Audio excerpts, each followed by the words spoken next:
A millionaire pretends to be broke to test his poor fiancée, but what she did, no one expected. Before we start the story, tell us in the comments, what city are you watching from? Enjoy the story, everyone. Lucas was driving down the dirt road that led to the Oliveira family's farm. At 35, he had built a business empire in Chicago that few could match. His tech company, Summit Innovations, was worth billions, but no amount of money could fill the emptiness he had felt in his heart for years. That was until he met Gabriella. 6 months ago, he had gone to the small town to buy land and expand his business. That's when he saw her for the first time, selling homemade pies at the local market. Gabriella Oliveira, with her warm smile and eyes that lit up when she talked about her dream of becoming a chef. She was studying culinary arts, working hard and paying for college with determination. Lucas smiled as he remembered pretending to be just a visitor interested in buying a pie. They talked for hours that day. He came back the next day and the next, until he finally asked her out to dinner. "Do you really think she loves you for who you are?" The voice of his lawyer and best friend Marcos echoed in his mind. "Or for what you have?" That question had haunted him for weeks. His ex-fiancée, Vanessa, had broken his heart years earlier when he found out she was only with him for his money. Since then, Lucas had built walls around his heart, unable to trust any woman. But Gabriella seemed different. Simple, honest, hardworking. She lived on the farm with her widowed father, Miguel, and her 2 older sisters, Ana and Clara. A close-knit family with strong values. But was it all just a facade? Lucas parked far from the farm, changed his expensive suit for simple clothes he kept in the trunk, and walked the rest of the way. His mind was made up. It was risky, maybe even cruel, but he had to know the truth. When he arrived, he saw Gabriella watering the garden. His heart sped up. She looked beautiful without even trying, her hair pulled back in a messy ponytail, her hands covered in soil. "Lucas!" Gabriella dropped the watering can and ran to hug him. "I didn't expect you today. What a wonderful surprise!" He hugged her tightly, breathing in the scent of her hair. Was he about to lose all of this? "Gabi, we need to talk," he said, his voice shaky. Her smile vanished immediately. "What's wrong? Are you okay?" Lucas took a deep breath, feeling like the worst man in the world for what he was about to do. "I lost everything, Gabi." "What do you mean?" "My company, a business partner. He stole money, forged my signature on some documents. By the time I found out, it was too late." Lucas let a few tears fall, surprised by how convincing he sounded. "I'm ruined. Everything I built, it's all gone." Gabriella stared at him for a moment, wide-eyed. Lucas braced himself for the shock, the disappointment, the distance. But what came next took him completely by surprise. "Oh, Lucas," she hugged him tightly. "That's awful, but it's going to be okay, I promise." She held his face in her hands. "We'll get through this together." "Together?" The word came out as a whisper of disbelief. "Of course. Do you think I would leave you at a time like this?" She smiled, tears in her eyes. "Come on, let's go inside. I'll call Dad and my sisters. You'll stay here with us while you recover." "Stay here? But Gabi, I can't pay for anything. I can't contribute." "Who said anything about paying?" She took his hand and led him toward the simple but cozy house. "You're family now, Lucas, and family takes care of each other." Lucas felt a lump in his throat as he stepped inside the house. Gabriella called her father and sisters, quickly explaining the situation. What happened next shocked him even more. Miguel, a man of few words and rough hands from a life of hard work, placed a firm hand on his shoulder. "My home is your home, son. No one goes without here." Ana, the eldest, was already preparing the guest room. "I'll put on fresh sheets. After a hot shower and a good meal, you'll feel better." Clara, the middle sister, started making tea. "What matters is your health and your family, Lucas. Money comes and goes." Lucas sat at the kitchen table, watching this humble family spring into action to help him, a man they'd only known for 6 months. They didn't ask for details about how much he had lost. They didn't question if he'd been careless. They just offered help, without conditions. "Don't worry," Gabriella whispered, sitting beside him and holding his hand. "You once told me you started from nothing and built your business. You can do it again, and this time you won't be alone." Lucas felt a tightness in his chest. His plan to test Gabriella was revealing something he hadn't expected, not just about her, but about himself. In all his years of wealth and power, he had never experienced anything like this. Real love, with no conditions or expectations. As the family moved around him, getting ready to support him in his time of need, Lucas realized that maybe he was the one being tested after all. The next morning, Lucas woke up to the sound of roosters crowing. For a moment, he felt disoriented in the simple room where he had slept. Clean sheets with a hint of lavender, a window that opened to the countryside, and a wooden chair with his clothes folded neatly. He smiled, recognizing Gabriella's touch. "You're awake." Her sweet voice came with a soft knock on the door. "Yes, come in." Gabriella walked in carrying a tray with coffee, homemade bread, and jam. She wore a floral apron over a simple dress, and her face showed the look of someone who hadn't slept much, but was trying not to let it show. "I brought your breakfast. I thought you might need some more rest, but Dad's been out in the fields since sunrise." Lucas sat up in bed. "You didn't have to go through the trouble, Gabby." "It's no trouble." She placed the tray on the nightstand. "How are you feeling today?" "Still processing everything," he replied, feeling a stab of guilt over the lie he was living. Gabriella sat on the edge of the bed and held his hand. "I've been thinking all night," she began, her eyes showing a determined spark. "This could be a chance, you know? Maybe a new beginning, something different." "What do you mean?" "Dad always needs more help here on the farm. Anna teaches at the town school and Clara works at the health clinic. I split my time between college and helping with the farm work. It would be great to have another pair of hands." Lucas swallowed hard. Farm work? He barely knew how to turn on a washing machine. As if she could read his thoughts, Gabriella smiled. "I know you've never done anything like this before, but Dad's a great teacher. And while you're learning, you can stay here with us. No pressure." The idea of working on a farm was terrifying to Lucas, but saying no would be strange for someone supposedly out of options. "I think it's a great idea," he managed to say, trying to sound thankful instead of panicked. After breakfast, Lucas met Miguel out in the field. The 60-year-old man, with sun-worn skin and strong arms, looked him over from head to toe.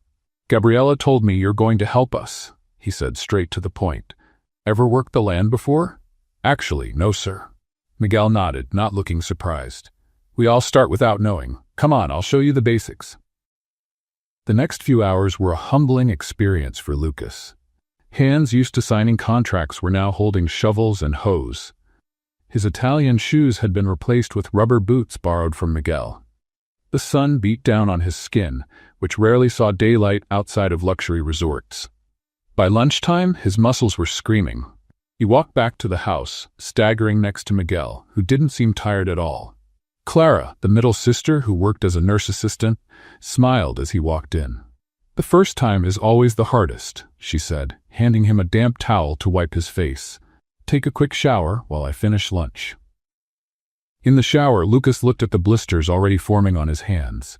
As the CEO of a billion-dollar company, he faced challenges every day, but nothing like the physical labor of that morning. A new kind of respect was growing in him for Miguel and his family.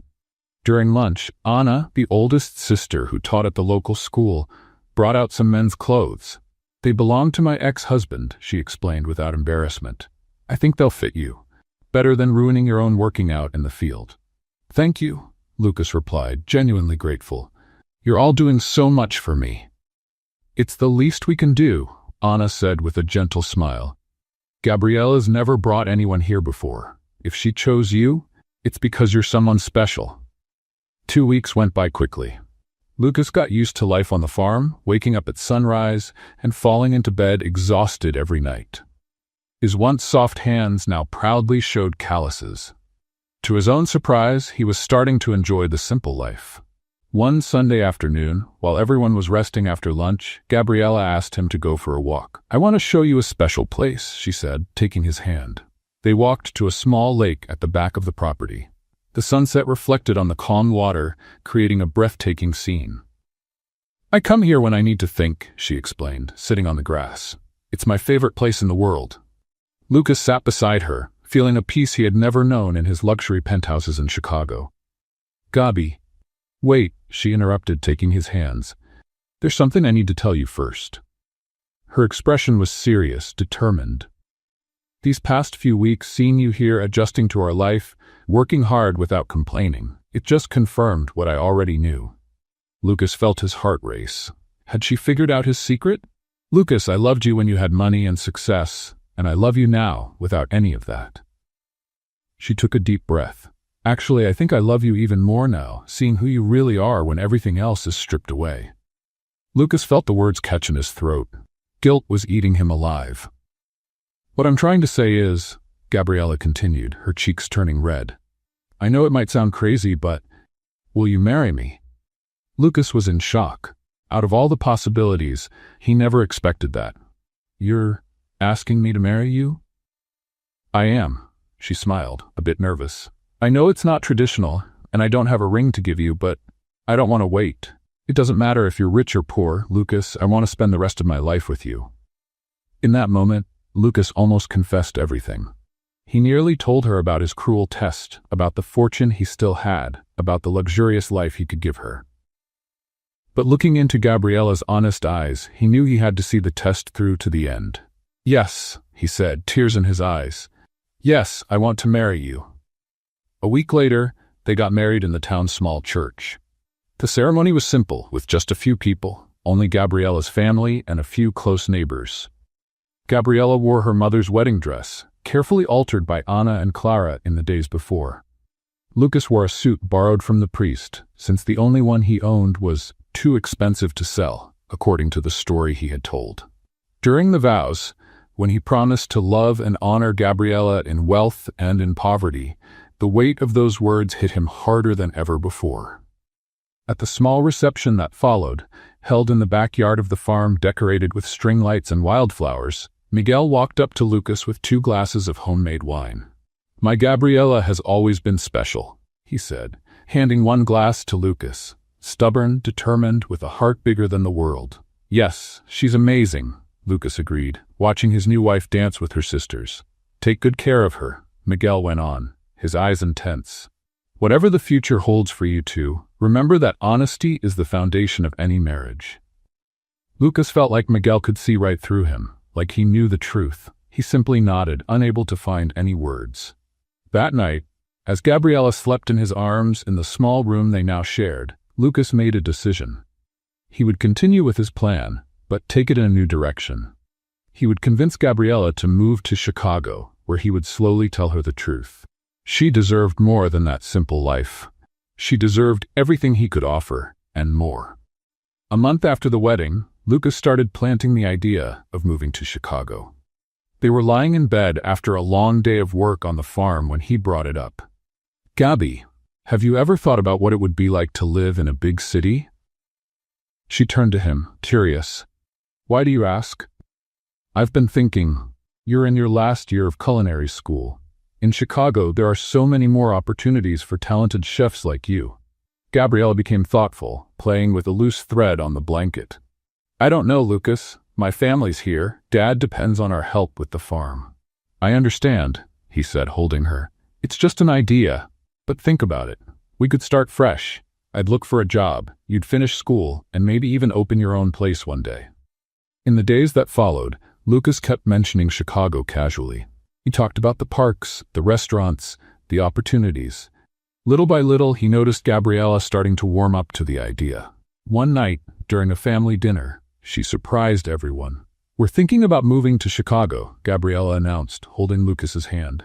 Silence fell over the table. Miguel froze with his fork in midair, staring at his daughter. That's a big decision, he finally said. Are you sure? Yes, Dad. I want to finish school, and Lucas thinks we could start a new life there. Anna, always the practical one, was the first to speak up. Do you have enough savings to get started? Big cities are expensive. Lucas felt his stomach drop. In his story, he was a man with nothing. I have some contacts in Chicago, he said quickly. Old connections from work who might help me find a job. It won't be anything fancy, but it'll be enough to get us going. And I plan to sell cakes and pies while I finish school, Gabriella added, with the same passion Lucas had always admired in her. Just like I do here at the market, only there. Clara, always the most emotional and generous, went to her room, took all her savings and handed them to Lucas and Gabriella. Then Anna and Miguel also gave them all the money they had saved. "It's not much, but it should cover a few months of rent," Miguel said. Lucas was speechless. He didn't know what to say, but to keep up the act, he couldn't turn it down. "I promise I'll pay you all back one day. Thank you so much for what you're doing," Lucas said with tears in his eyes. Already crying, Clara said, "We're going to miss you so much." "We'll miss you too," Gabriela said, holding back her tears. "But it's not like we're never coming back. It's just a new chapter." Miguel stayed quiet, watching the couple. After a long pause, he looked directly at Lucas and spoke. "Take care of her in the big city. It's a different world than what she's used to." "With my life, Mr. Miguel," Lucas promised, feeling the weight of the lie on his shoulders. 2 weeks later, with the old family truck loaded with their few belongings, Gabriela and Lucas said goodbye to the farm. It was a morning filled with tears and promises to visit often. Miguel held his daughter tightly for a long time, whispering advice in her ear. When he turned to Lucas, his look was intense. "Remember what we talked about on your wedding day," he said softly, squeezing his son-in-law's shoulder. Lucas just nodded, unable to meet his father-in-law's gaze. The trip to Chicago was long. Gabriela felt both excited about their new life and sad to leave her family behind. Lucas, on the other hand, was dealing with an inner conflict. He was taking his wife to a city where he was known as a powerful businessman. How would he keep up the lie? Sticking to his plan, he rented a small apartment in a modest neighborhood, far from the financial district where his company was located. The place was tiny, with a combined living room and kitchen, 1 bedroom, and 1 bathroom. Nothing like the luxury penthouses he was used to. But it was clean and cozy. "It's perfect," Gabriela said as she stepped in, spinning in the middle of the room. "Our first home together." Lucas smiled, caught up in her happiness. For someone used to mansions and luxury apartments, the place should have felt small and sad. But through Gabriela's eyes, it looked like a palace. The next day, Lucas told her he was going out to look for a job. He put on his simplest clothes and left, promising to be back before dinner. As soon as he turned the corner, he took a cab to a department store, where he kept clothes in a private locker for VIP clients. He changed quickly, becoming the CEO he really was. As the cab took him to the skyscraper where Summit Innovation's headquarters were located, he rehearsed what he would say about his absence. Lucas, thank God. His secretary Patricia almost spilled her coffee when she saw him step out of the elevator. "Where have you been? We were all so worried." "I needed to take some time, Patricia," he answered naturally. "Personal matters, but I'm back. Any emergencies?" "Well, yes, several actually. The board is furious about your absence. 3 investors threatened to pull out, and the tech global execs are pushing for a response on the merger deal." Lucas smiled. It was time to get back to work. Over the following weeks, he settled into a routine. He would leave home dressed modestly, change into his business attire on the way to work, and reverse the process on the way back. He told Gabriela he had found a job as an administrative assistant at a mid-sized company. "The pay's not great," he explained, handing her what seemed like a reasonable amount for that kind of job. "But it's a start." Gabriela, meanwhile, had contacted the local university and managed to transfer her enrollment to finish her culinary arts degree. She also started baking cakes in their small apartment and selling them to nearby coffee shops. "We're going to make it, Lucas," she would say every night as they counted the money they'd earned that day. "Step by step, we're building our future." He agreed, even though he knew he could give her a life of luxury right away. But there was something special about seeing Gabriela fight for her dreams, full of confidence and determination. Let's play a little game for those who only read the comments. Type pizza in the comments. Only those who read this far will get it. Now let's keep going with the story. One day, coming home later than usual from the office, Lucas walked into the apartment smelling of chocolate and vanilla. Gabriela was in their tiny kitchen, covered in flour, surrounded by dozens of colorful cupcakes. "What's all this?" he asked, amazed. "I got my first big client," she exclaimed, jumping up to hug him. "A neighborhood bookstore is hosting a children's event this weekend and ordered 50 cupcakes." Lucas hugged her tightly, genuinely proud. "That's amazing, Gabby." "And there's more," she went on, excited. The bookstore owner loved my cakes and said she might recommend me for other events. Who knows, if things keep growing like this, I might even open my own bakery one day. Gabriella's excitement was contagious. That night, they celebrated with cheap wine and laughter, making plans for the future like any young couple just starting out. But the next day, Lucas received troubling news at the company. Jeffrey Winters, one of the biggest investors in the tech industry, was attempting a hostile takeover of Summit Innovations. Rumors were that he planned to dismantle the company and sell it off in pieces, putting hundreds of jobs at risk. "We need to act fast," said Marcos, his lawyer and friend, during an emergency meeting. "Winters has already bought 15% of the shares and is pressuring other shareholders to sell." Lucas ran a hand over his face, tense. "Get our legal team moving. I want every possible option to stop this takeover." "There's one more thing," Marcos hesitated. "Winters is using your recent absence as an argument. He's saying you've lost control of the company and that the investors would be better off with him in charge." The news hit Lucas like a punch. His little game of pretending to be poor was now threatening not just his relationship with Gabriella, but the company he had built from the ground up and the jobs of thousands of people. "That's not going to happen," he said firmly. "Summit is my life. I'm not going to let anyone tear it apart." That night, he returned to the small apartment with a heavy mind. He found Gabriella asleep on the couch, surrounded by recipes and notes for her cake business. The contrast between their two worlds had never felt so clear. The crisis at the company meant he needed to be more present than ever at Summit, which made it harder and harder to keep up his act with Gabriella.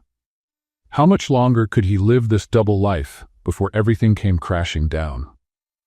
Lucas now lived in two completely different worlds. In the morning, he kissed Gabriella in their little apartment, put on simple clothes, and left the house as the administrative assistant she believed him to be. But once he turned the corner, he transformed back into the powerful CEO of Summit Innovations. His routine was a carefully choreographed dance. He carried two phones, an inexpensive one for Gabriella to call him, and a top-of-the-line one for business matters. He arrived home at the same time every day, always with made-up stories about coworkers who didn't exist and a pretend boss who was demanding but fair. "How was your day?" Gabriella asked every evening as they cooked dinner together in the small kitchen. "The usual," he would say with a shrug. "Lots of emails, a few meetings, and yours?" Gabriella's eyes always lit up when she talked about her culinary school and her growing cake business. In just 2 months in the city, she had already built up regular clients, mostly local cafes and small events. "Professor Martinez said my cherry and almond cake was the best in the class today," she told him one night, bouncing with excitement. "He said I have blessed hands for baking." Lucas smiled, genuinely proud. There was something special about seeing Gabriella find her own success, unaware of the wealth he could have offered her. Meanwhile, at Summit Innovations, the fight against the hostile takeover was draining his energy. Jeffrey Winters was relentless, using more aggressive tactics by the day to gain control. He convinced 3 more shareholders to sell, Marcos reported in a tense meeting. "He's only 7% away from majority control." Lucas slammed the table in frustration. "Call a press conference for tomorrow. I'm going to announce our new product line ahead of schedule. That should push up our stock value and make the takeover harder." The secretary took notes quickly. "Will 10 a.m. work?" "Perfect," Lucas confirmed, going over his mental calendar. Gabriella would be in class at that time, so there would be no risk. Living a double life was becoming more and more difficult. There were days when he almost slipped, nearly mentioned something about the company to Gabriella, or almost called Marcos in front of her. More and more, he felt the weight of the lie he had built. One afternoon, Gabriella came home glowing. "I have an amazing idea," she exclaimed, tossing her backpack on the couch. "I'm working on a line of gourmet cakes for school, creative combinations like lavender with Sicilian lemon and spicy chocolate with cardamom." "That looks delicious," Lucas said, genuinely interested. "My professor says I have a knack for creativity." She stepped closer, holding his hands. "So I thought, what if I started selling these special cakes to companies, for corporate events, receptions, that sort of thing?" Lucas felt his heart skip a beat. "Companies? I don't know, Gabby. Big companies usually go with professional catering services. But that's exactly the point. She was so excited she didn't notice his hesitation. I can start with smaller companies, build up a portfolio, and I've got a secret family recipe for a cinnamon cake no one can resist. Seeing how enthusiastic she was, Lucas couldn't bring himself to discourage her. It's a great idea, he finally said. Just be patient. These things take time. Of course, Rome wasn't built in a day. She smiled. I'll start tomorrow, handing out samples at some of the office buildings nearby. Lucas swallowed hard, imagining Gabriella showing up unannounced at his company with cake samples. The risk was growing by the day. The following week, while Lucas sat through yet another tense meeting about the hostile takeover attempt, Gabriella faced her own challenges at the university. The University of Chicago campus was a far cry from the small-town college she had come from. Most of the culinary students came from wealthy families, wore designer clothes, and talked about internships at Michelin-starred restaurants around the world. Gabriella, with her modest clothing and small-town demeanor, quickly became an easy target for a particular group of girls. "Look who's here, the farm princess," Vanessa Miller remarked as Gabriella walked into the kitchen lab. Vanessa was the daughter of a well-known food critic. "Are we learning to make country pudding today?" Her friends, Rebecca and Stephanie, laughed like it was the funniest thing they'd ever heard. Gabriella took a deep breath and ignored them, just like she always did. She focused on preparing her dish of the day, a refined version of a traditional Brazilian dessert. "Don't let them get to you," whispered Kim, a Korean classmate who had become her friend. "They're just spoiled girls who've never had to earn anything in life." Gabriella gave her a grateful smile. "Don't worry. I grew up with 2 older sisters. I know how to handle teasing." But things got worse when the professor announced the groups for the final project. Miller, Gabriella Oliveira, Rebecca Chen, and Stephanie Johnson. "You'll be doing the spring menu." Vanessa's face twisted in dismay. "Professor, can I switch groups? I'm allergic to people who smell like cow manure." The room fell silent. The professor looked at Vanessa sternly. "Miss Miller, that comment is completely inappropriate. You'll work with your assigned group or receive a 0 on the project." Vanessa rolled her eyes but didn't argue further. After class, Gabriella went to the bathroom to pull herself together. Vanessa's words had hurt more than she wanted to admit. Looking in the mirror, she thought of her father, her sisters, and the farm she loved so much. "Never be ashamed of your roots," her father always said. "They're what make you strong." With renewed determination, Gabriella decided to move forward with her plan to sell cakes to companies. That afternoon, she prepared several samples of her best cakes: cinnamon apple, chocolate orange, and coconut lime. The next day, she dressed in her best clothes, a navy blue skirt and a white blouse Anna had given her as a gift, and headed to the business district with her sample box. What Gabriella didn't know was that on that same day, Lucas was holding a press conference in the lobby of his building, announcing a new technology he hoped would revolutionize the market and save his company from being taken over. Gabriella started with the smaller buildings, where she got mixed responses. Some receptionists happily tried her cakes and asked for business cards. Others barely looked at her before turning her away. By late afternoon, tired but still hopeful, she reached a tall glass skyscraper. Summit Innovations, the elegant letters at the entrance read. "Last try of the day," she murmured to herself, straightening her hair before stepping inside. In the luxurious lobby, she approached the front desk. "Good afternoon. My name is Gabriella Oliveira. I'm a culinary student, and I'm starting a small bakery service for corporate events. I brought some samples, if you'd like to try them." The receptionist, a well-dressed woman in her 50s, smiled politely. "How thoughtful of you. I love cake." She glanced around as if checking that no one was watching. "May I try one?" "Of course." Gabriella opened the box, revealing the neatly decorated mini samples. While the receptionist tasted the cinnamon cake and let out little sounds of delight, Gabriella stood there in awe, taking in the impressive lobby and its elegant design. That's when her eyes caught something, or rather, someone, familiar. Crossing the lobby toward the private elevators was Lucas. Her Lucas. But not the Lucas she knew. the one who wore simple clothes and always looked tired from his job as an assistant. This Lucas wore a perfectly tailored suit, walked with the confidence of someone who owned the place, and was chatting with two men in equally expensive suits. "Mr. Bennett," one of the men called out. "Great presentation today. The press is loving the announcement." "Thanks, Richard," Lucas, her husband, replied with a confident smile. "Tell the marketing department to ramp up the campaign. I want everyone talking about this technology by the end of the week." Gabriella froze. The sample box slipped from her hands and hit the floor with a dull thud. The cakes scattered across the polished marble floor.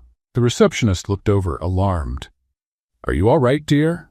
But Gabriella couldn't speak. She couldn't move. Her eyes stayed locked on Lucas, her husband, the man she thought was a low-paid administrative assistant, barely able to afford their tiny apartment, being treated like the owner of one of the largest tech companies in the country. Before Lucas could see her, Gabriella snapped out of it, just enough to crouch down, gather the scattered cakes, and mumble an apology to the confused receptionist. With shaky legs and a heart pounding in her chest, she stumbled out of the building. Pieces started to come together in her mind. The long hours at work, the phone calls he always took in private, the way he spoke about business when he thought she wasn't paying attention. Her husband, the man who had promised to love and respect her, had been living a lie. And she, the small-town girl who believed she had found true love, was just part of that lie. With tears blurring her vision, Gabriella took the bus back to their apartment, her dreams of selling cakes to companies forgotten for the moment under the weight of betrayal. The ride home felt like the longest of her life. Sitting on the bus with the squished cake box on her lap, she tried to process what she had just seen. Lucas, her husband, wasn't a struggling assistant trying to rebuild his life. He was, apparently, the owner of one of Chicago's biggest tech firms. When she reached the small apartment, Gabriella stood at the door for a few minutes, too overwhelmed to go in. Everything now seemed like part of a setup, a show, a stage designed to fool her. Finally, she took a deep breath, turned the key, and stepped inside. She looked around with new eyes. The worn-out couch, the coffee table with the broken leg, the faded curtains. Lucas, a wealthy man, had chosen to live here, with her. Why? Her phone rang, making her jump. It was Lucas. "Hey, Gabby, I'm gonna have to stay late at work tonight. Don't wait up for dinner, okay?" "All right," she answered, trying to keep her voice steady. "Good luck with work." "You okay? Your voice sounds off." "I'm fine, just tired. School was tough today." The lies came so easily now, she noticed with sadness. "Okay, love you." Gabriella hung up without replying. Those words, "love you," felt empty now. What did they mean coming from someone living a complete lie? She spent the next few hours in a daze, sitting on the couch, replaying every moment from the past few months. Lucas's supposed financial ruin, the rushed wedding, the move to Chicago, the modest apartment, the assistant job. All lies. Why would a rich and powerful man pretend to lose everything? Why marry her under false pretenses? Why live in this cramped apartment when he could have been in a mansion? The answer hit her like a punch to the gut. He was testing her, trying to see if she loved him for who he was or for his money. And she, a hopeless romantic, had fallen right into the trap. Tears of anger and humiliation streamed down her face as she heard the key in the door. It was almost midnight, and Lucas was finally home from work. "Gabi?" he called out as he walked in, surprised to see her awake. "I thought you'd be asleep by now." She stayed silent, just looking at him. Lucas looked tired, his hair slightly messy, dark circles under his eyes, always acting. "What's wrong?" he asked, walking closer. "Have you been crying?" "Who are you, Lucas?" The question came out in a whisper. "What do you mean? Who are you, really?" She stood up, staring at him. "Because clearly, you're not who you said you were." His face went pale. "I don't know what you're talking about, Gabby. I'm tired. Can we talk tomorrow?" "I went downtown today," she continued, ignoring his attempt to escape. "Trying to sell my cakes to businesses, remember? That idea you thought might not work." Lucas swallowed hard, starting to understand. "Funny how I ended up at Summit Innovations. Huge glass skyscraper. And guess who I saw there?" "Gabby, I can explain." "I saw you, Lucas," she shouted, all the anger she'd been holding back exploding at once. "Wearing an expensive suit, giving orders, people calling you boss. Lucas closed his eyes for a moment, as if absorbing the blow. "The show's over," she went on, trembling with anger. "I want the truth, now." He walked slowly to the couch and sat down, running his hands over his face. "You're right," he finally began. "I didn't lose everything. In fact, I didn't lose anything. So it was all a lie, from the very beginning?" "It's not all of it," he argued, looking at her with pleading eyes. "My feelings for you are real, Gabby. They always have been." She laughed, a bitter sound. "Your feelings? How can I believe anything you say now?" "I own Summit Innovations," he continued, ignoring the question. "It's worth billions. I have apartments, houses, luxury cars, the whole life I pretended to have lost." "Why?" Her question was simple but filled with pain. "Why would you do this to me?" Lucas stood and began pacing the room, clearly upset. "You don't understand what it's like, Gabby. Growing up with money, always surrounded by people who only want what you have, not who you are. I've dated plenty of women before, and they were all after my wealth, not me." He stopped and looked at her intently. "Years ago, before I met you, I was engaged. Vanessa, beautiful, smart, from a good family." His voice trembled slightly. "I truly loved her and thought she felt the same." "What happened?" Gabriella asked, despite herself. "A week before the wedding, I went to surprise her. I overheard her on the phone with her lover."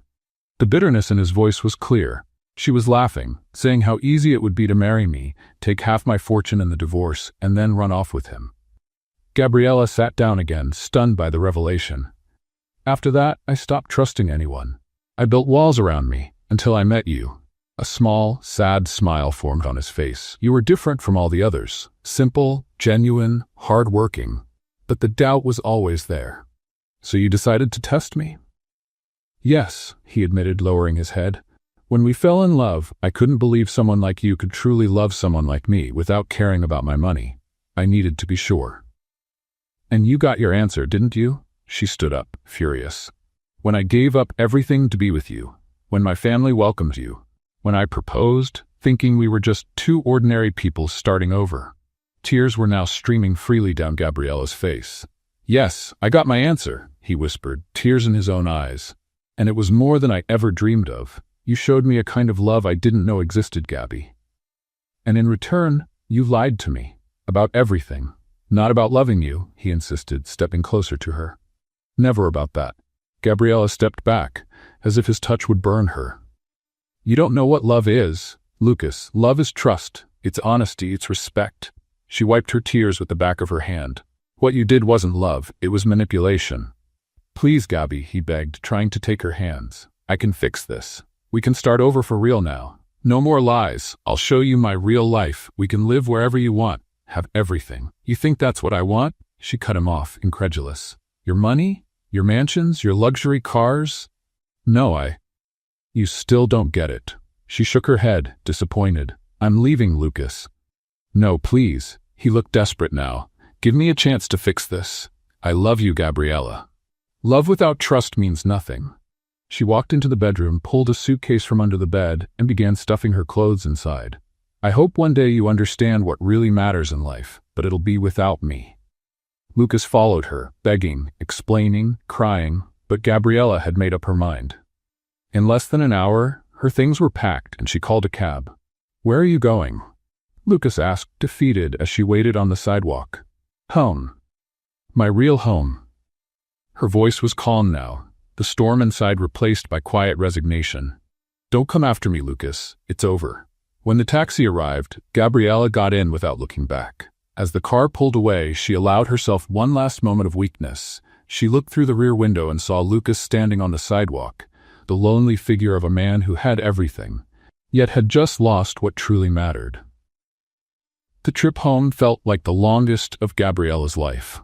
Sitting on the bus with the crushed cake box on her lap, she tried to process what she had just seen. Lucas, her husband, wasn't just an office assistant trying to rebuild his life. He was, apparently, the owner of one of the largest tech companies in Chicago. When she got to the small apartment, Gabriella stood at the door for several minutes, unable to go in. Everything there now seemed like part of a carefully planned setup, a lie, a stage built just to deceive her. Finally, taking a deep breath, she turned the key in the lock and stepped inside. She looked around with new eyes, the worn-out couch, The coffee table with the broken leg, the faded curtains. Lucas, a wealthy man, had chosen to live in this place, with her. What? Her phone rang, startling her. It was Lucas. "Hi, Gabi. I have to work late tonight. Don't wait up for dinner, okay?" "All right," she replied, trying to keep her voice steady. "Good luck with work." "Are you okay? Your voice sounds different." "I'm fine, just tired. School was tough today." The lies came easily now, she realized with sadness. "Okay, I love you." Gabriella hung up without answering. Those words, "I love you," felt empty now. What could they mean, coming from someone living a complete lie? She spent the next few hours in a daze, sitting on the couch, going over every moment from the past few months. Lucas's supposed financial collapse, the rushed wedding, the move to Chicago, the modest apartment, the assistant job. All lies. Why would a rich and powerful man pretend to lose everything? Why would he marry her under false pretenses? Why live in this cramped apartment when he could be in a mansion? The answer hit her like a punch to the stomach. He was testing her. To see if she loved him for who he was, not for his money. And she, a hopeless romantic, had fallen into the trap like a mouse. Tears of anger and humiliation rolled down her face when she heard the key in the door. It was almost midnight, and Lucas was finally coming back from work. "Gabi?" he called as he entered, looking surprised to see her awake. "I thought you'd be asleep." She said nothing, just watched him. Lucas looked tired, his hair slightly messy, dark circles under his eyes, acting a part, as always. "What's wrong?" He walked closer, concerned. "Have you been crying?" "Who are you, Lucas?" The question came out as a whisper. "What do you mean? Who are you really?" She stood up and faced him. "Because you're clearly not who you said you were." His face turned pale. "I don't know what you're talking about, Gabi. I'm exhausted. Can we talk tomorrow?" "I went downtown today," she went on, ignoring his attempt to escape. "Trying to sell my cakes to businesses, remember? That idea you thought might not work." Lucas swallowed hard, starting to understand. "Funny how I ended up at Summit Innovations, huge glass skyscraper, and guess who I saw there?" "Gabi, I can explain." "I saw you, Lucas," she shouted, all her bottled-up anger bursting out. "Wearing an expensive suit, giving orders, being called boss." Lucas closed his eyes for a moment, as if absorbing the blow. "The show's over," she went on, shaking with anger. "I want the truth, now." He slowly walked over to the couch and sat down, running his hands over his face. "You're right," he finally began. "I didn't lose everything. In fact, I didn't lose anything. So it was all a lie? From the very beginning?" "Not everything," he argued, looking at her with pleading eyes. "My feelings for you are real, Gabi. They always have been." She laughed, bitterly. "Your feelings? How can I believe anything you say now?" "I own Summit Innovations," he continued, ignoring the question. "It's worth billions. I have apartments, houses, luxury cars, the whole life I pretended to have lost. Why?" The question was simple but full of pain. "Why do this to me?" Lucas stood up and began pacing the room, clearly agitated. "You don't understand, Gabi. Growing up with money, you're always surrounded by people who want what you have, not who you are. I've dated many women before, and every single one of them was more interested in my fortune than in me." He stopped and looked at her intensely. "Years ago, before I met you, I was engaged. Vanessa, beautiful, smart, from a good family." His voice trembled slightly. "I truly loved her and believed she felt the same." "What happened?" Gabriella asked, even though she didn't want to. "A week before the wedding, I went to visit her as a surprise. I heard her on the phone with her lover." The bitterness in his voice was clear. She was laughing, saying how easy it would be to marry me, take half my fortune in the divorce, and then run away with him. Gabriella sat back down, stunned by what she had just heard. "Since then, I never trusted anyone again. I built walls around myself, until I met you." A small, sad smile appeared on his face. "You were different from everyone else. Simple, genuine, hard-working, but the doubt was always there. So you decided to test me."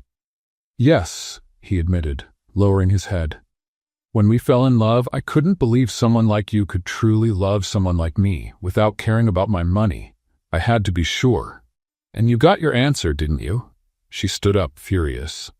"When I gave up everything to be with you, when my family welcomed you, when I proposed to you, believing we were two regular people starting over together." Tears were now running freely down Gabriella's face. "Yes, I got my answer," he whispered, also with tears in his eyes. "And it was more than I ever dreamed of. You showed me a kind of love I didn't know existed, Gabi. And in return, you lied to me about everything." "Not about loving you," he insisted, stepping closer to her. "Never about that." Gabriella stepped back as if his touch might burn her. "You don't know what love is, Lucas. Love is trust, it's honesty, it's respect." She wiped her tears with the back of her hands. "What you did wasn't love. It was manipulation." "Please, Gabi," he begged, trying to take her hands. "I can fix this. We can really start over now. No more lies. I'll show you my real life. We can live wherever you want, have everything." "Is that what you think I want?" she interrupted, incredulous. "Your money, your mansions, your luxury cars?" "No, You still don't get it." She shook her head, disappointed. "I'm leaving, Lucas." "No, please." He sounded desperate now. "Give me a chance to fix this. I love you, Gabriella." Love without trust means nothing. She walked to the bedroom, pulled a suitcase from under the bed, and started throwing her clothes into it. "I hope one day you'll understand what really matters in life, but it will be without me." Lucas followed her, pleading, reasoning, crying, but Gabriella had made up her mind. In less than an hour, she had her things packed and called a taxi. "Where are you going?" Lucas asked, defeated, as she waited on the sidewalk. "Home, my real home."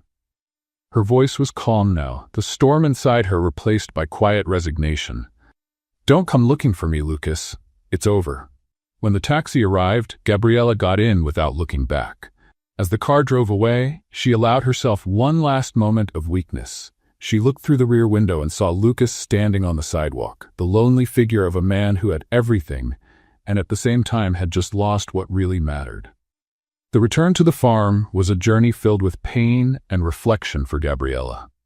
During the long hours of travel, she went back and forth between silent tears and a deep anger that burned inside her. How could she have been so naive? How did she miss the signs? Even more painful was admitting that, despite everything, she still loved Lucas. The man she had met at the farm, who had worked side by side with her father, who had proposed to her with tears in his eyes, that man still lived in her heart, even if he was just a character played by a skilled actor.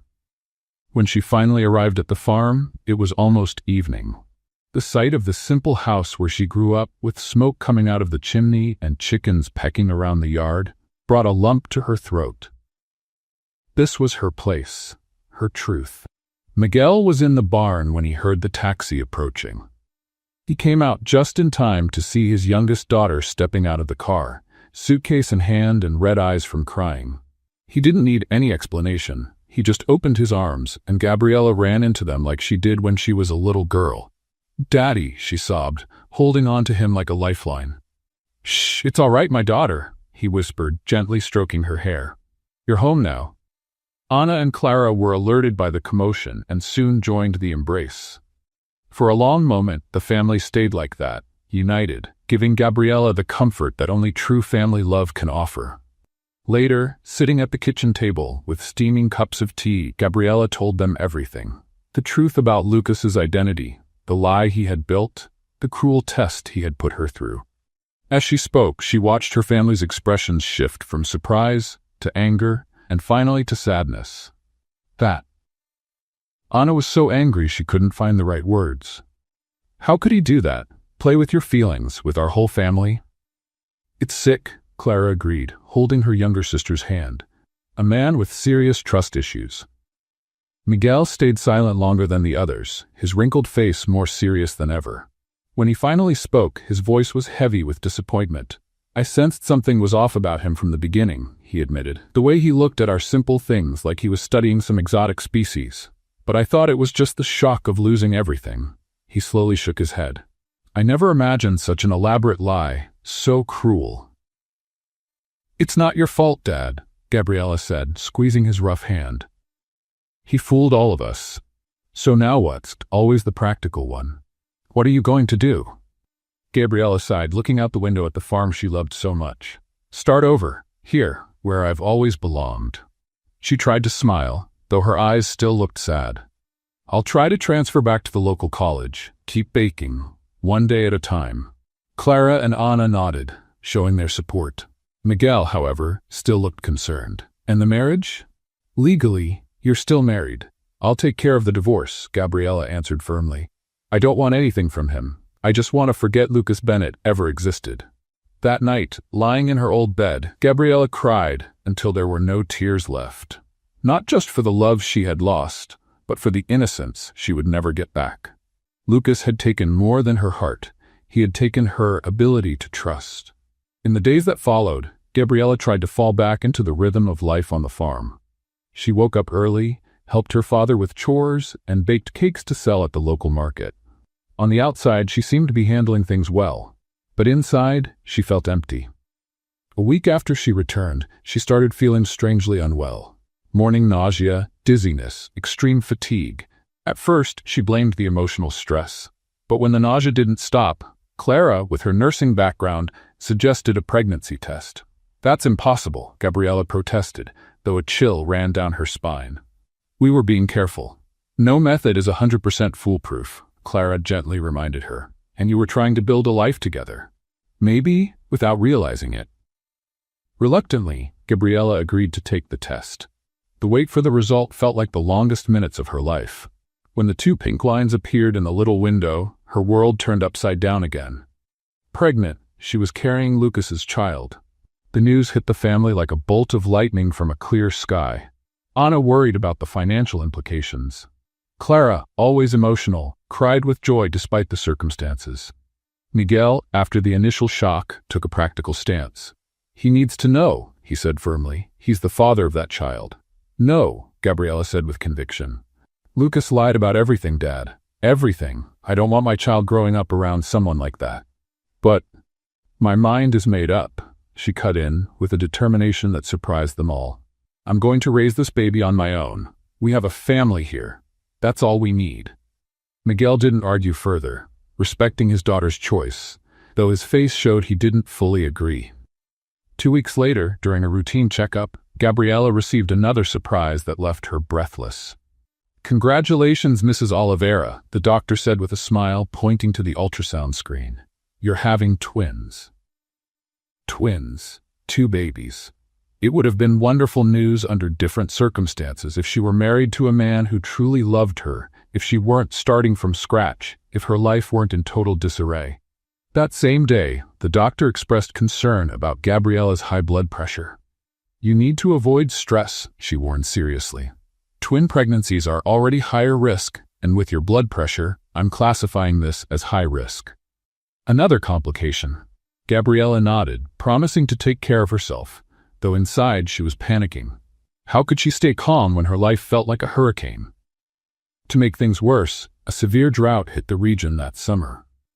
The farm's crops began to wither under the relentless sun, threatening the family's main source of income. Miguel spent entire days trying to save what he could, rationing the little water they had. We'll get through this. Anna tried to stay optimistic during dinner, though the deep circles under her eyes revealed her worries. We always do.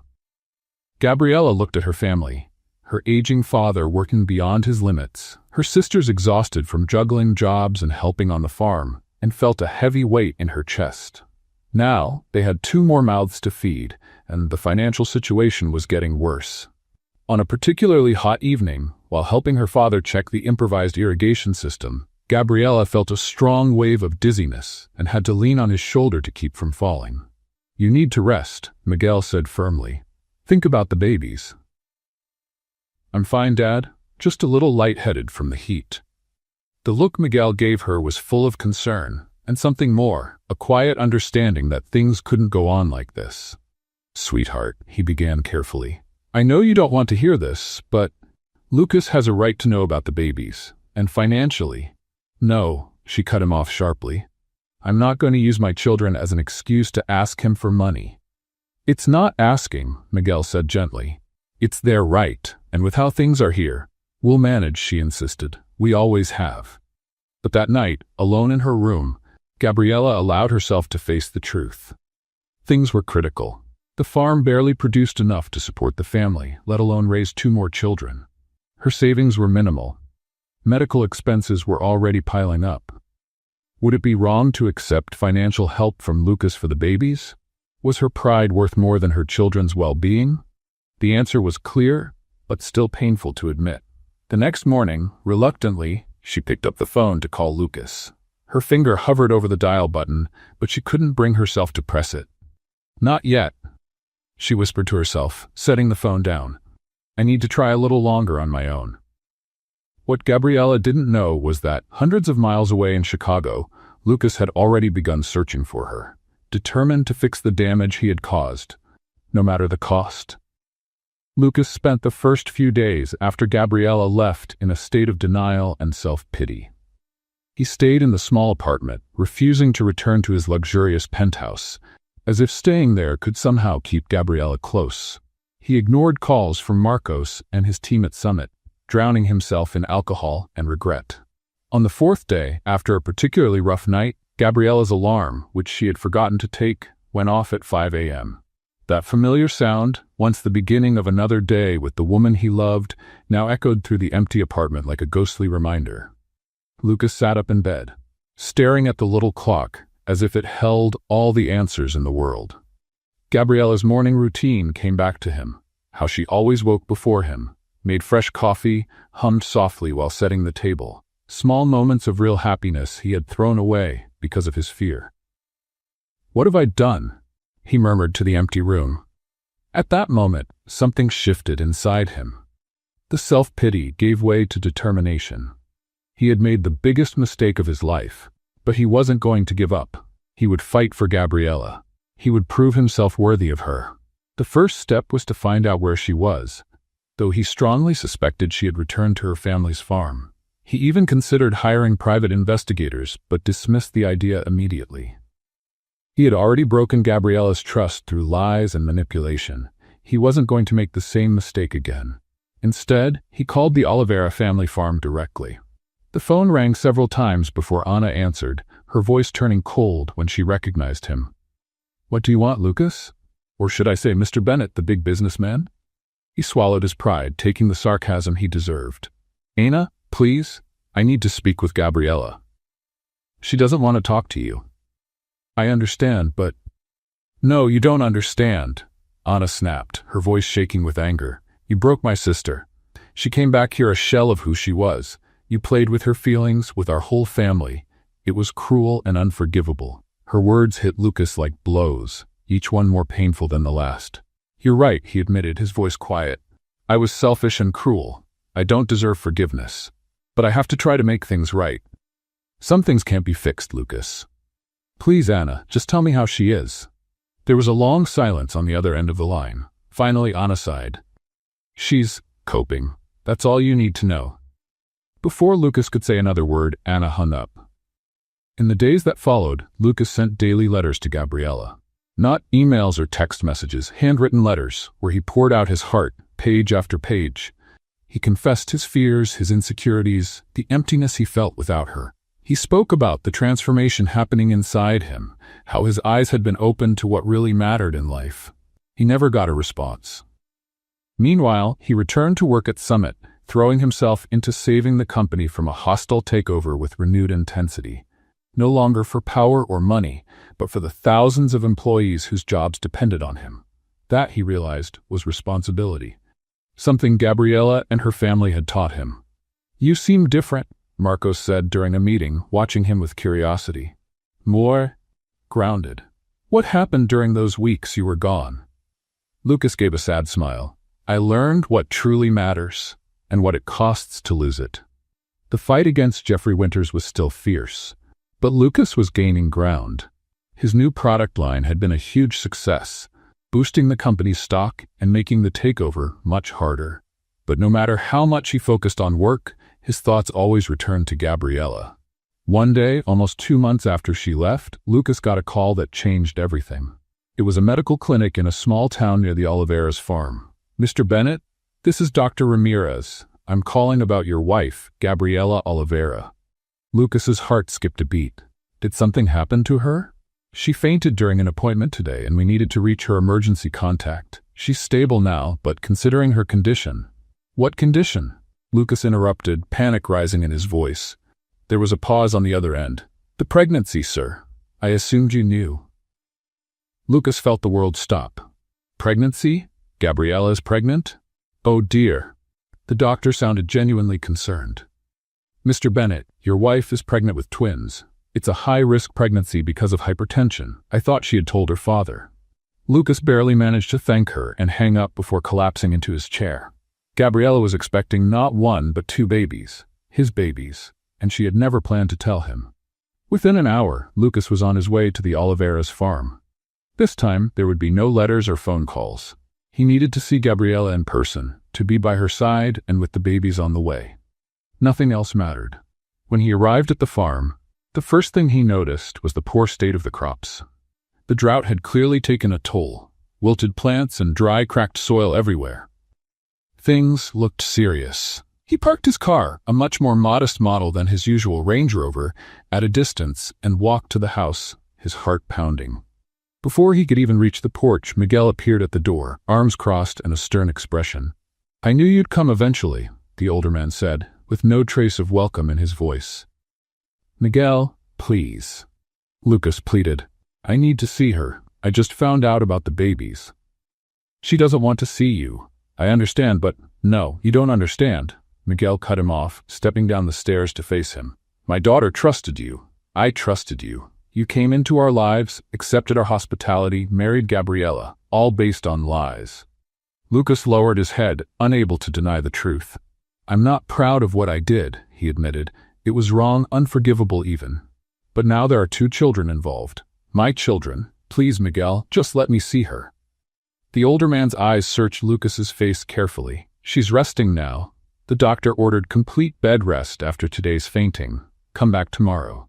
It wasn't a definite no, and Lucas held on to that sliver of hope.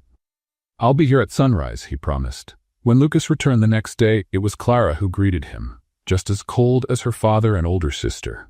"Gabriella doesn't want to see you," she said. "She told me if you truly love her, you'll respect her decision." Lucas felt the blow, but didn't give up. He came back the next day, and the next, and the one after that. Every day, a different family member met him with the same message. Gabriella didn't want to see him. On the fifth day, when he arrived at the farm, he found Anna alone, carrying buckets of water for the plants. "She still doesn't want to see me?" he asked, already expecting the usual answer. Anna set the buckets down, wiping sweat from her forehead with her arm. "What do you think? You broke her heart into 1,000 pieces." "I know, and I'll spend the rest of my life trying to fix that if she lets me." He looked around at the dry fields. "The drought's getting worse, isn't it?" "Observant, aren't you?" she replied with sarcasm. "We've already lost half the crops. If it doesn't rain in the next few days, we'll lose everything." Lucas hesitated, choosing his words carefully. "I can help, Anna. I have resources. I can bring in irrigation systems, hire some extra hands." "We don't want your money," she cut in, pride clear in her voice. "We've been through this before. We'll get through it again. It's not about the money. It's about the babies, my children." Lucas looked straight into her eyes. "And Gabriella, because I love her more than I ever thought it was possible to love someone." Something in his eyes must have struck a chord with Anna, because her expression softened just a bit. "Look, I don't agree with what you did. It was cruel and manipulative. But," she sighed, seeming torn, "I also see how you've been coming here every day, how you send those letters Gabriella pretends not to read but keeps in her dresser drawer." A small flicker of hope lit up in Lucas's chest. "She keeps my letters? Don't change the subject." Anna picked up the buckets again. "If you really want to help, respect her space. Give it time." Lucas nodded, taking the advice to heart. Still, he couldn't just walk away. Not when Gabriella was carrying his children in a high-risk pregnancy. Not when her family was struggling financially because of the drought. That's when he had an idea. If he couldn't help directly, he would do it indirectly, in a way that wouldn't hurt their pride or pressure Gabriella. That very night, a violent storm hit the area. Strong winds, lightning, hail, a perfect recipe for destruction. At dawn, the Oliveira family stepped outside to find part of the house's roof torn off, one of the barn walls collapsed, and several pieces of farming equipment damaged. "This is the end," Miguel muttered, looking devastated at the damage. "There's no way we can afford to fix all this." Just then, a truck appeared on the dirt road, followed by two more.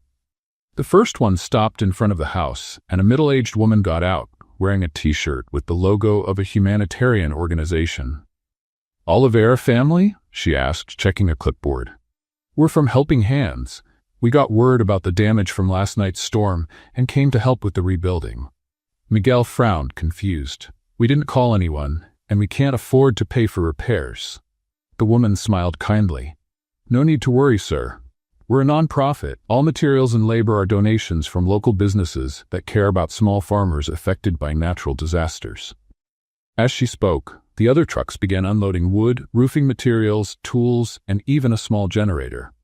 A team of about 20 people, all wearing the same NGO t-shirts, jumped down and started organizing for the job.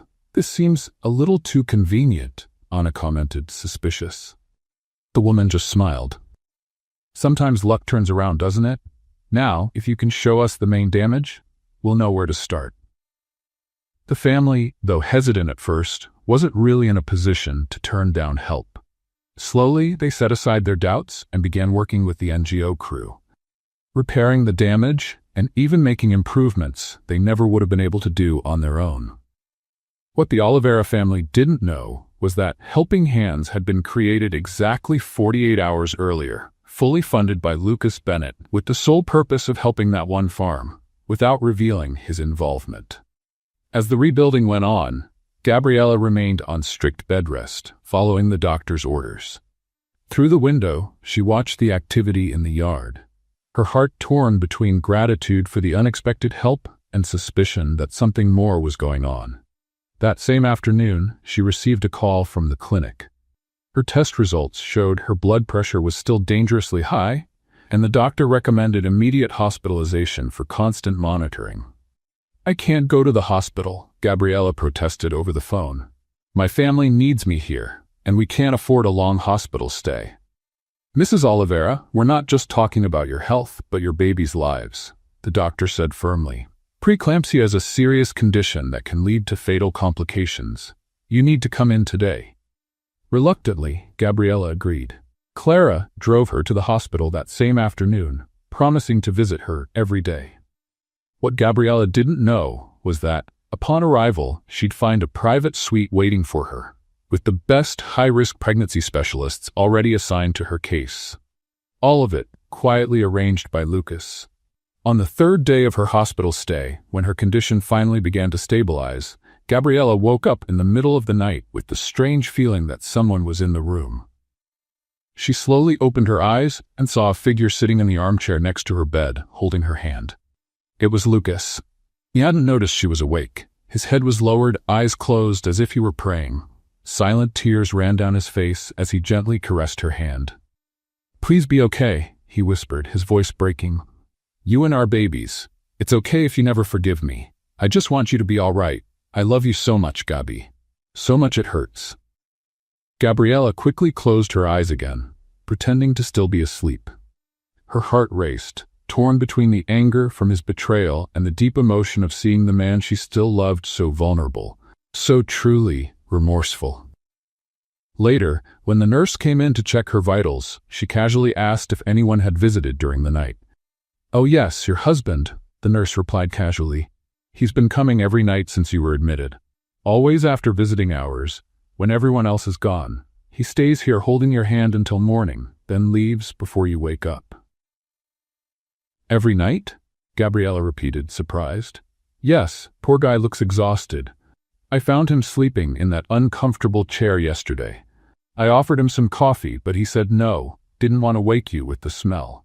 That night, Gabriella decided not to pretend to sleep when Lucas arrived. She waited patiently, and when he quietly entered the room around midnight, she greeted him with a simple, "Hi."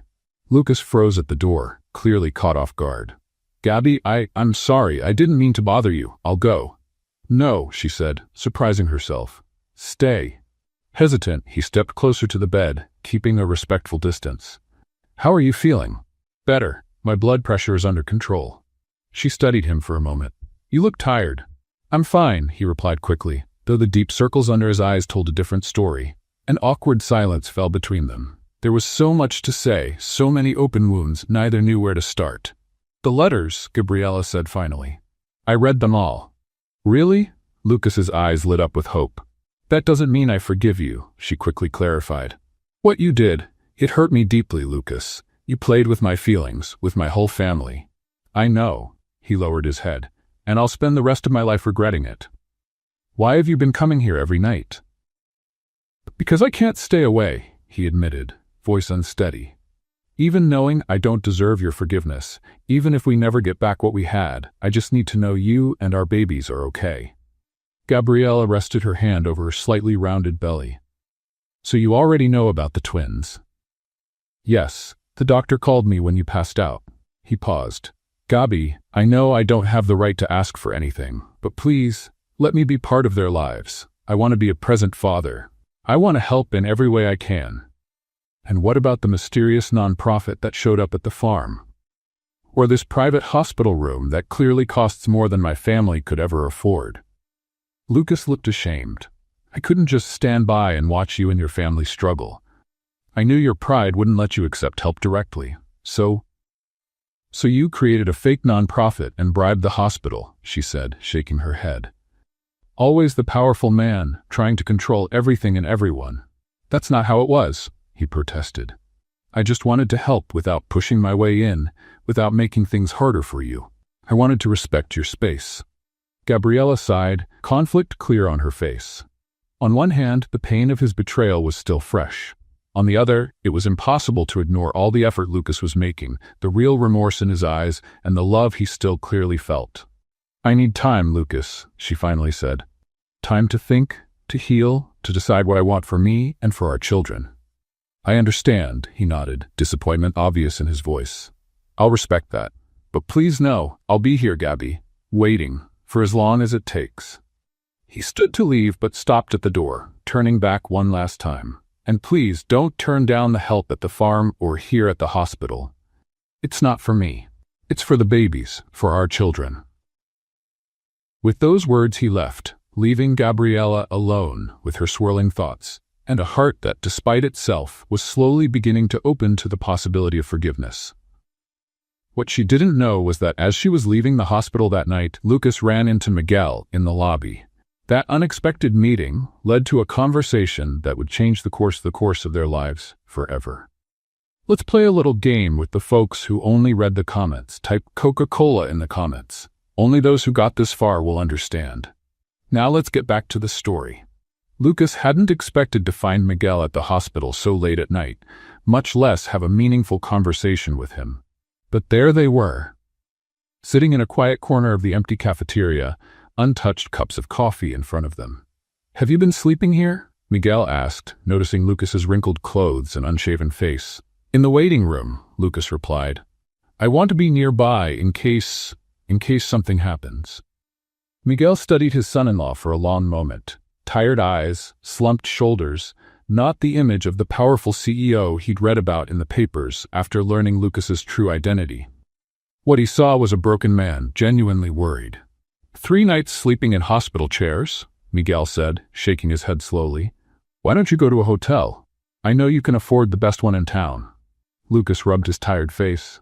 I can't stay away, and I don't deserve comfort when Gabriella is suffering because of me. Miguel took a sip of his coffee, thoughtful. You know, when I found out what you did, I wanted to strangle you with my own hands. I would have let you, Lucas replied with a small, sad smile. What you did was unforgivable, Miguel continued, his tone firm. Lying, manipulating, playing with my daughter's feelings. I know, Lucas said, bowing his head, accepting the well-earned scolding. But Miguel paused, his hardened expression softening just a little. Seeing you here night after night, sending that fake NGO to help with the farm without looking for recognition, paying for Gabriella's best medical care without her knowing. I'm starting to think maybe there's more to you than I thought. Lucas looked at the older man, surprised by the small opening he was being given. I'm not the man I pretended to be when we met, Lucas admitted, but I'm also not the same man who planned that cruel scheme. Gabriella and your family changed me, Miguel. They showed me values I never learned growing up in the business world. Miguel nodded slowly, as if processing his words. What do you want now, Lucas? Really? I want a second chance, he answered without hesitation. I want to show Gabriella I can be the man she deserves. I want to be the father of our children, a good father, and I want to be part of your family, if you'll let me." "Words are easy," Miguel said, though not as harshly as before. "Then let me prove it with actions." Lucas leaned forward, sincere. "I have a proposal, not for Gabriela, but for you." Miguel raised his eyebrows, curious. "What proposal?" "Let me live and work on the farm for a month. Not as the rich son-in-law, not as the CEO, but as a regular worker. No privileges, no money. Just my hands and a willingness to learn. If after that you still think I haven't changed, that I don't deserve a second chance with your daughter, I'll walk away forever." Miguel looked genuinely surprised by the offer. "You'd leave your company for a month to work on a farm? I can manage the most urgent matters remotely, a few hours a week. The rest of the time, I'll just be another pair of hands helping out after the storm." The older man considered the proposal for a few minutes, eyes locked on Lucas, gauging his sincerity. "And Gabriela? Would she agree to this?" "I don't know," Lucas admitted. "Probably not at first. But I'm not asking to come back as her husband. I just want the chance to show I've changed, that I've learned from my mistakes." Miguel finished his coffee, deep in thought. When he finally spoke, his voice was firm but not hostile. "1 month, then. Hard work, no special treatment, and you follow my rules." A week later, Gabriela was discharged from the hospital. Her condition had stabilized enough to continue treatment at home, as long as she rested and attended her follow-up appointments. Clara came to pick her up, chatting excitedly about all the improvements on the farm, thanks to the mysterious NGO. They fixed the roof, rebuilt part of the barn, even installed a more efficient irrigation system, Clara explained, helping Gabriela into the car. "And they brought drought-resistant seeds so we can replant what we lost." Gabriela simply nodded, fully aware of where all that generosity had come from. During her time in the hospital, she'd had plenty of time to think about Lucas, about his lies, but also about his regrets and attempts to make things right. Part of her still loved him. That was undeniable. But could love really work without trust? As the car approached the farm, Gabriela immediately noticed the improvements. The house had fresh paint, the rebuilt barn looked sturdier than before, and the fields, though still recovering from the drought, now had a modern irrigation system in place. "It looks like a different place," she said as Clara helped her out of the car. "Wait until you see the inside of the house." They reinforced the floor, fixed all the leaks, even installed a solar water heating system. Anna came out to greet them, hugging Gabriela carefully because of the growing belly. "Welcome back, little sister. We missed you." "Where's Dad?" Gabriela asked, noticing the absence of their father. The sisters exchanged quick glances, and an odd silence settled between them. "What is it? Did something happen to him?" No, Anna quickly reassured her. "He's fine. He's out in the north field, checking the new crops." "With the new helper," Clara added, earning a disapproving look from Anna. "What new helper?" Gabriela asked, already suspicious. Before the sisters could answer, the front door opened and Miguel came in, smiling as he saw his youngest daughter. "My girl, finally home." He gave her a warm hug, but Gabriela noticed something different about his behavior, a certain nervousness that wasn't like him. "What's going on, Dad? Clara mentioned a new helper?" Miguel cleared his throat, clearly uneasy. "Well, with you in the hospital and so much work to do after the storm, we needed an extra hand." Just then the door opened again, and Lucas walked in carrying a toolbox. He was almost unrecognizable, tanned, his clothes covered in dirt, hair messy, and hands rough from hard labor. He looked genuinely surprised to see Gabriela, as if he didn't know she was coming home that day. "Gabby," he murmured, frozen in the doorway. "What is he doing here?" Gabriela turned to her father, her voice shaking with emotion, anger, confusion, and something else she didn't want to admit. "He showed up a week ago, asked to work here," Miguel explained calmly, "said he wanted to prove he's changed." "And you let him?" Gabriela couldn't believe it. "After everything he did?" "Everyone deserves a second chance, sweetheart," Miguel replied gently. "And so far, he's been working harder than any of us. No complaints, no special treatment. He sleeps in the barn, gets up before sunrise, goes to bed after we all do." Gabriela looked at Lucas, who remained quiet, respecting her shock and outrage. Her eyes picked up on things she hadn't noticed before, the calloused hands, even rougher than when he used to fake working on the farm, the sunburned face, the dark circles under his eyes from exhaustion. "Is this just another act?" she asked him directly, her voice full of doubt. "No," Lucas replied simply. "I'm here because I want to learn, to help, to prove, not with words but with actions, that I've changed, that I can be better."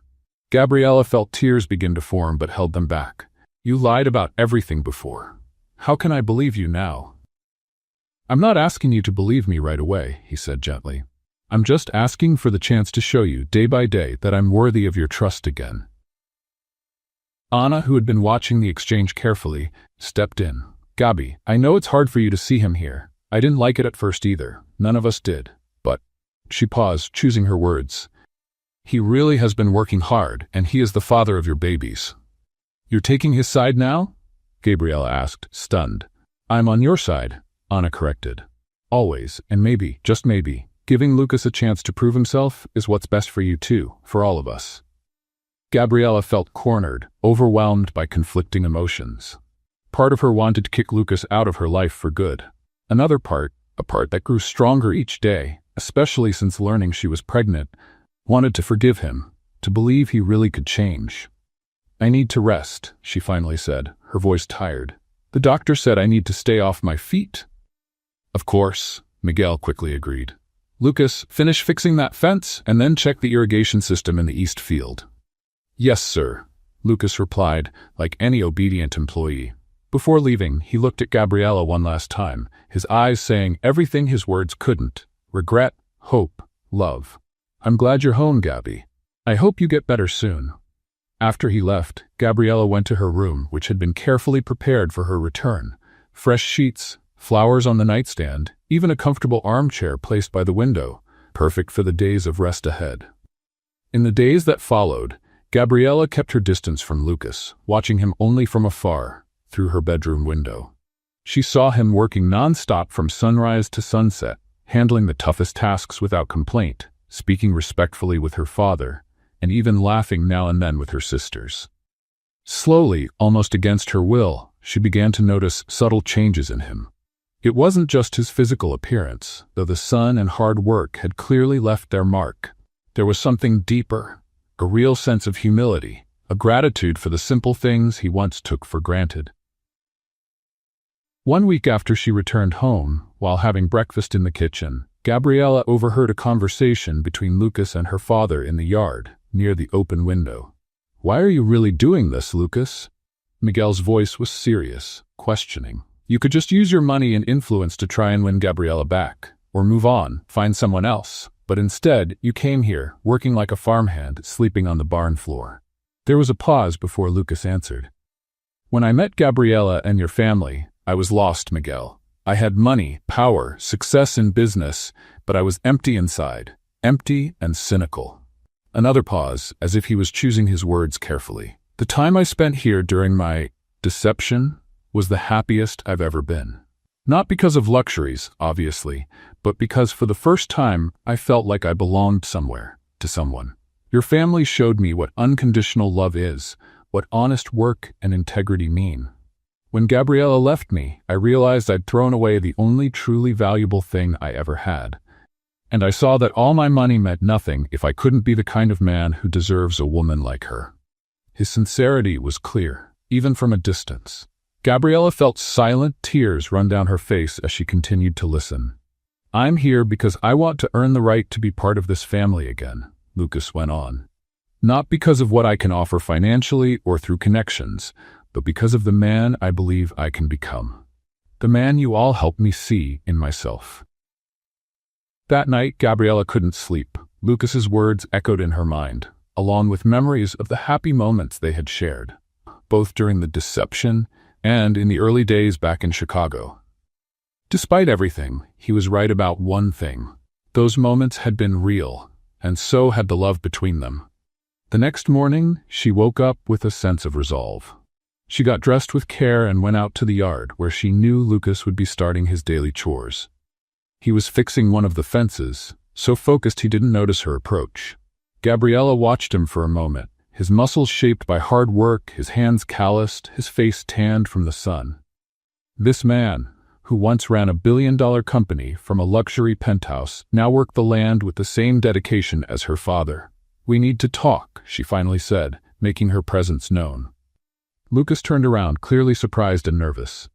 "Gabby, good morning. Of course we can talk." She motioned toward a bench under a nearby tree, and they walked there in silence. They sat side by side, leaving a respectful space between them. "Why are you really here, Lucas?" she asked, getting straight to the point. "And don't give me the thoughtful answer you gave my father. I want the simple truth."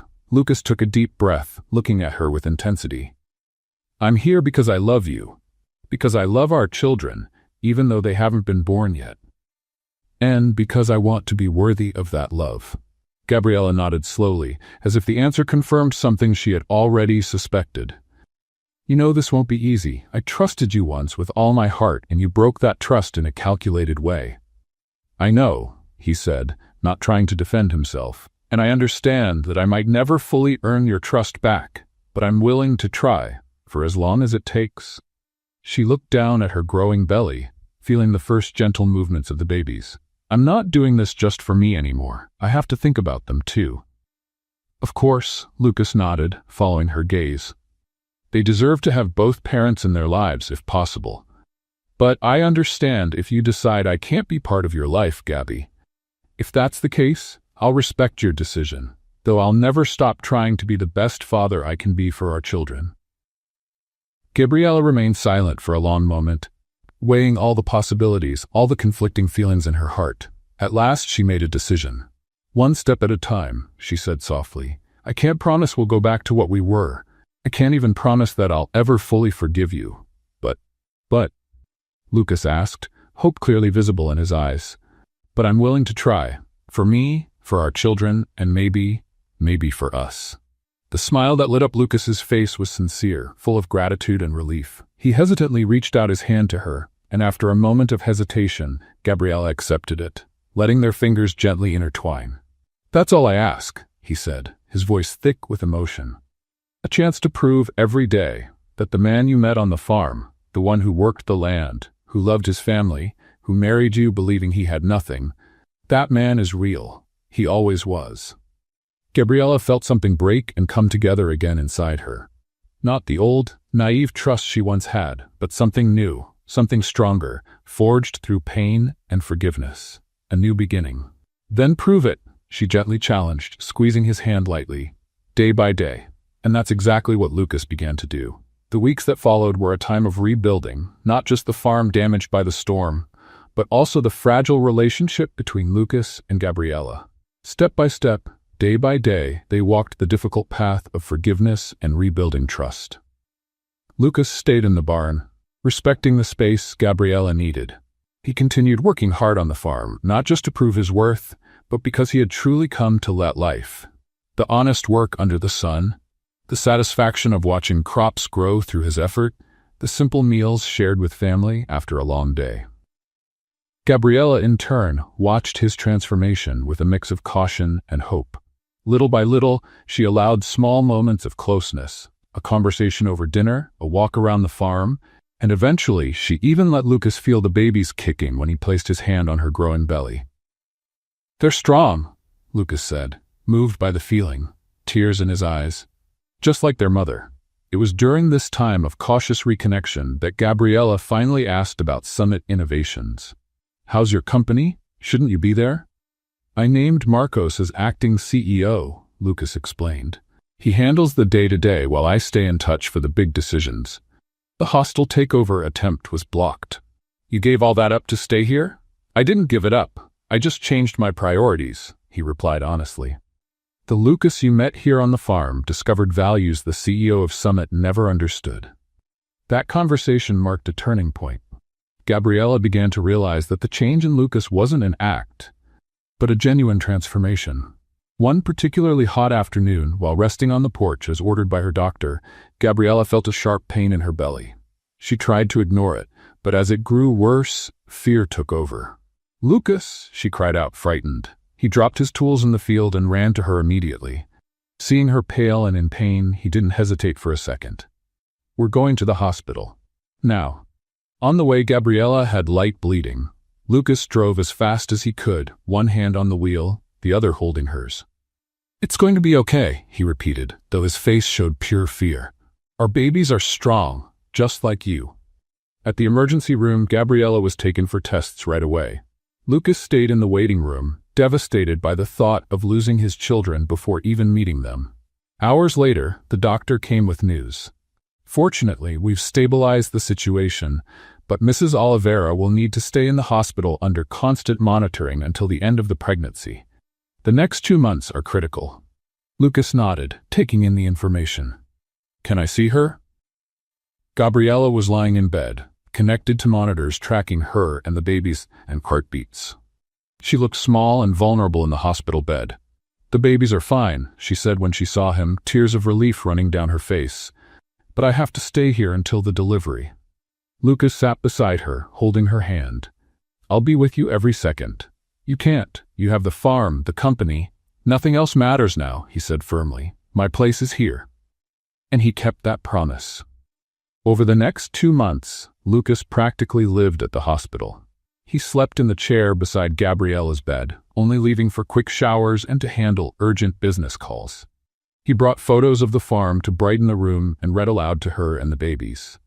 Miguel and the sisters took turns visiting, bringing homemade meals and news from the farm. On one of those visits, Miguel found Lucas asleep in the chair, clearly exhausted after 3 days without leaving. "Never thought I'd say this," the old farmer said when Lucas woke up, "but you really do love her." "More than my own life," Lucas replied, his voice hoarse from tiredness. "I think you've proven your worth, son." Those words meant more to Lucas than any $1 million contract he'd ever signed. The final stage of Gabriella's pregnancy was delicate, and she had to stay in the hospital. Lucas turned the cold, clinical room into a cozy space, bringing personal items, photos, and even plants to make it more bearable. One night, while they were watching a movie on the small hospital TV, Gabriella asked a question she had been avoiding for months. "What if we went back to Chicago after the babies are born?" Lucas turned to her, surprised. "You'd consider that?" "I've been thinking a lot," she said, gently rubbing her large belly. "The farm will always be my home, but you have a business to run. And maybe it's time to bring our 2 worlds together instead of choosing one over the other." Lucas felt overwhelmed with emotion. "Are you really giving me a second chance?" "I'm giving us a second chance," she said softly, "but on one condition." "Anything." "Total honesty, always. No more lies, not even the ones meant to protect me." "I promise," Lucas said with conviction, taking her hands. "Complete transparency for the rest of our lives." At that moment, Gabriella's face twisted in pain. "Lucas, I think it's time." 26 hours later, Miguel and Clara Bennett were born, healthy despite the complications during pregnancy. When the nurse placed the twins in his arms for the first time, Lucas cried openly, overwhelmed by the miracle they had created. "They're perfect," he whispered, looking at their tiny faces, each one a mix of his and Gabriella's features. "Just like you." The whole family came to meet the new arrivals. Miguel, moved by the grandchildren who carried his and his late wife's names, and Ana and Clara, thrilled with their new niece and nephew. In the weeks that followed, Lucas proved to be a devoted father, changing diapers, preparing bottles, comforting them during sleepless nights. The man who once barely took care of himself now showed endless patience with the twins. When it was time to leave the hospital, the question of where to go was important. After many conversations, they reached a compromise. They would spend a few months at the farm so Gabriella could fully recover, and the babies could grow up close to nature and family. Later, they would split their time between Chicago and the farm. But Lucas had a surprise planned. When they arrived at the farm, Gabriella noticed a new building near the main road. "What's that?" Lucas smiled, not giving anything away. "Just an idea I had. Want to take a look?" As they got closer, Gabriella saw a beautiful rustic building with an elegant sign at the entrance, Gabi's Sweets, Artisan Bakery. "What is this?" she asked, emotional. "Your dream," Lucas replied. "A bakery of your own, right next to the farm. Fully equipped for you to create your culinary wonders." Gabriella stepped inside, amazed by the mix of modern equipment and rustic charm. Industrial ovens, marble counters, elegant display cases, even a small cafe area for customers. "When?" I started the project while you were in the hospital, he explained. Your father and sisters helped oversee everything. The idea is to build a business that highlights the farm's products and your talent as a chef. I thought we could run it together. Maybe. Together? Gabriella looked surprised. What about Summit? Lucas took a deep breath. I made a decision while you were in the hospital. I'm stepping down as CEO permanently. Marcos will do a better job than I ever could. You'd give up everything you built? Why? Because I found something more valuable, he answered simply. I almost lost you and our children because of my pride and obsession with power. I'm not going to make that mistake again. In that moment, Gabriella knew this was the real Lucas, not the arrogant billionaire, not the remorseful pretender, but a man who had finally understood the true meaning of success and happiness. Welcome to our new life, she said with a smile, pulling him into a kiss that sealed not just their reconciliation, but a brand new beginning. 1 year later, Gabby's Sweets had become a regional sensation. People drove for hours just to try Gabriella's famous cakes, now improved with techniques she had learned in the culinary school she had finally finished. Lucas had discovered a surprising talent for small business, using his corporate experience in a more personal, thoughtful way. Together, they created a model that not only made a profit, but also supported local products and gave jobs to people in the community. The twins, now 1 year old, were growing up strong and healthy, surrounded by a loving extended family. They split their time between the simple, cozy home they had built near the farm and occasional visits to Chicago, where Lucas still kept an eye on Summit from afar. Under Marcos's leadership, the company had become even more ethical and sustainable. On a sunny Sunday morning, friends and family gathered at the bakery, decorated with flowers and ribbons. It was the day of Lucas and Gabriella's vow renewal, a celebration not of the rushed wedding built on lies, but of the true love they had built through hard times. Miguel walked Gabriella down the aisle, set up between the tables. She wore a simple yet elegant dress, holding a bouquet of wildflowers. Lucas stood at the front, holding the twins in his arms, his face glowing with happiness. When the time came for the vows, Lucas handed the babies to Anna and Clara and took Gabriella's hands. A year ago, I was a lost man, looking in all the wrong places for what I thought was happiness, he began. I tried to test you, but in the end, I was the one who was tested. I promise that every day we live together will be based on complete honesty. I will never hide who I truly am again, the man you helped me discover. Gabriella smiled through tears. A year ago, I thought I had lost everything when I found out about your lie. But today I know that was just the beginning of our real story. I promise to keep believing in the best of you, just like you now believe in the best of yourself. After exchanging rings, Gabriella made one last announcement that no one expected. And to complete our happiness, it looks like Miguel and Clara are going to have a little brother or sister soon. The news was met with cheers and emotional hugs. With tears in his eyes, Lucas held Gabriella and the twins close, feeling finally complete. What did you think of Lucas and Gabriella's story? Let us know in the comments. On a scale from 0 to 10, what score would you give this story? Don't forget to subscribe to the channel and turn on notifications to follow all of our stories. And be sure to check out more emotional stories by clicking here on the final screen.